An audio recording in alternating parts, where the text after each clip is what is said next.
এবার আচমকাই পাকিস্তান সীমান্তে অভিযান চালিয়েছে ভারত।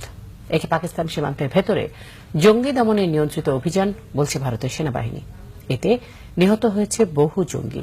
তবে এই দাবি অস্বীকার করে পাকিস্তানের অভিযোগ, বিনা উস্কানিতে সীমান্তে ভারতের গোলাবর্ষণে 2 সেনা নিহত হয়েছে। থমথমে উত্তেজনার মধ্যেই পাকিস্তান নিয়ন্ত্রিত কাশ্মীরে সার্জিক্যাল স্ট্রাইক বা নিয়ন্ত্রিত অভিযান চালায় ভারত। 29 সেপ্টেম্বর রাত 2:30টায় পাক ভারত সীমান্তের ভেতরে ঢুকে ভারতের হেলিকপ্টার। প্যারাট্রুপারদের অভিযানে জঙ্গি ঘাঁটি ধ্বংসের পাশাপাশি হত্যা করা হয় জঙ্গি ও তাদের সহযোগীদের। সংবাদ সম্মেলনে অভিযানের বিস্তারিত জানান ভারতের সেনা কর্মকর্তা রণবীর সিং।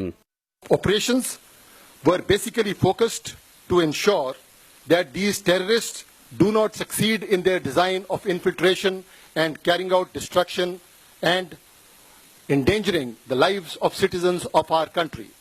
এই সেনা কর্মকর্তার দাবি, জঙ্গিরা পাকিস্তান নিয়ন্ত্রিত কাশ্মীরের সীমান্তের কাছাকাছি অবস্থান নিয়ে ভারতে হামলার পরিকল্পনা করছে, এমন গোপন তথ্যের ভিত্তিতে অভিযান চালানো হয়।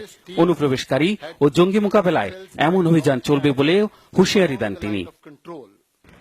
তবে ভারতের দাবি অস্বীকার করে বিবৃতি দিয়েছে পাকিস্তানের সেনাবাহিনী।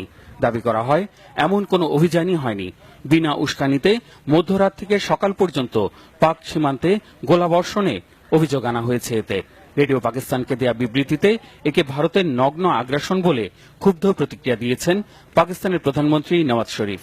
ক্ষুব্ধ প্রতিক্রিয়া পাকিস্তানের প্রতিরক্ষা মন্ত্রীরও।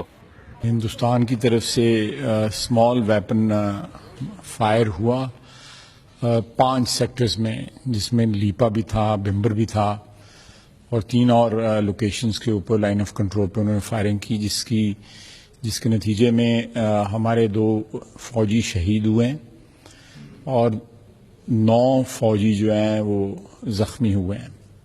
কাশ্মীর ইস্যুতে পাকিস্তানের সাথে মতপার্থক্য আর দায়িত্বশীলদের পাল্টাপাল্টি হুমকির মধ্যেই ভারতের উরি সীমান্তে জঙ্গি হামলা ও 18 সেনাকে হত্যার পর 2 দেশের সম্পর্ক খারাপ দিকে মোড় নেয়।